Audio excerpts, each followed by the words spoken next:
Dante, Divine Comedy, Inferno.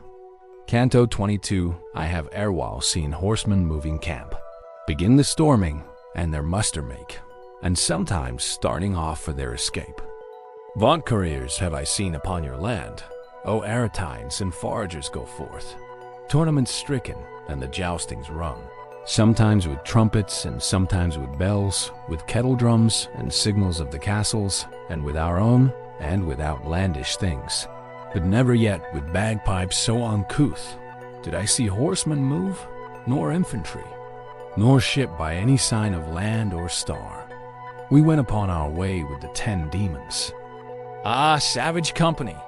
But in the church with saints and in the tavern with the gluttons. Ever upon the pitch was my intent, to see the whole condition of that Bolgia, and of the people who therein were burned. Even as the dolphins, when they make a sign to mariners by arching of the back, that they should counsel take to save their vessel. Thus sometimes, to alleviate his pain, one of the sinners would display his back, and in less time conceal it than it lightens. As on the brink of water in a ditch, the frogs stand only with their muzzles out, so that they hide their feet and other bulk. So upon every side the sinners stood. But ever as Barbarich and near them came, thus underneath the boiling they withdrew. I saw, and still my heart doth shudder at it, one waiting thus, even as it comes to pass, one frog remains, and down another dives. And Grephiacan, who most confronted him, grappled him by his tresses smeared with pitch, and drew him up, so that he seemed an otter. I knew, before, the names of all of them, so had I noted them when they were chosen, and when they called each other, listened how. O Rubicanti, see that thou do lay thy claws upon him, so that thou mayst flay him, cried all together the accursed ones. And I, my master, see to it, if thou canst, that thou mayst know who is the luckless wight. Thus come into his adversary's hands. Near to the side of him my leader drew, asked of him whence he was. And he replied, I in the kingdom of Navarre was born. My mother placed me servant to a lord, for she had borne me to a ribald knave, destroyer of himself and of his things. Then I domestic was of good King Thibault.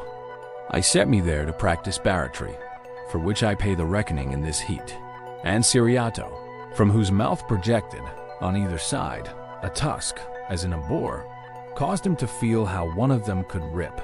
Among malicious cats the mouse had come. But Barbarich clasped him in his arms, and said, Stand ye aside, while I enfrick him. And to my master he turned round his head. Ask him again, he said, if more thou wish to know from him, before someone destroy him. The guide. Now tell then of the other culprits. Knowest thou anyone who is a Latian under the pitch?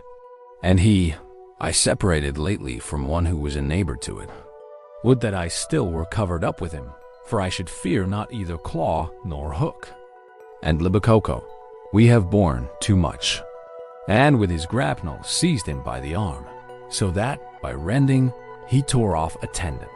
Eke Dragonazzo wished to pounce upon him down at the legs, whence their decurion turned round and round about with evil look. When they again somewhat were pacified, of him, who still was looking at his wound, demanded my conductor without stay, who was that one, from whom a luckless parting thou sayest thou hast made, to come ashore? And he replied, it was the friar Gamita, he of Galura, vessel of all fraud, who had the enemies of his lord in hand, and dealt so with them, each exults thereat. Money he took, and let them smoothly off, as he says. And in other offices a barriger was he, not mean but sovereign. For gathers with him one Don Michael Zonk of Logodoro, and of Sardinia, to gossip never do their tongues feel tired. O me, see that one, how he grinds his teeth. Still farther would I speak, but am afraid lest he to scratch my itch be making ready.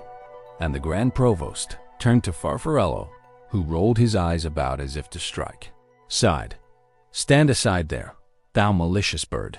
If you desire either to see or hear, the terror-stricken recommence thereon. Tuscans or Lombards, I will make them come.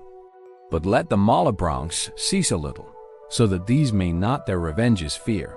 And I, down sitting in this very place, for one that I am will make 7 come, when I shall whistle, as our custom is to do whenever one of us comes out. Canazzo at these words, his muzzle lifted, shaking his head, and said, Just hear the trick which he has thought of, down to throw himself. Whence he, who snares in great abundance had, responded, I by far too cunning am, when I procure for mine a greater sadness.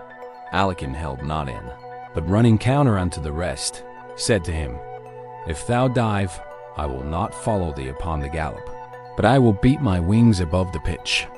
The height be left, and be the bank a shield, to see if thou alone dost countervail us. O thou who readest, thou shalt hear new sport. Each to the other side, his eyes averted. He first, who most reluctant was to do it. The Navarrese selected well his time, planted his feet on land, and in a moment leaped and released himself from their design. Whereat each one was suddenly stung with shame, but he most who was cause of the defeat. Therefore he moved and cried, Thou art our taker. But little it availed, for wings could not outstrip the fear. The other one went under, and flying upward, he his breast directed. Not otherwise the duck upon a sudden dives under, when the falcon is approaching, and upward he returneth cross and weary. Infuriate at the mockery, Calcabrina flying behind him followed close, desirous the other should escape, to have a quarrel.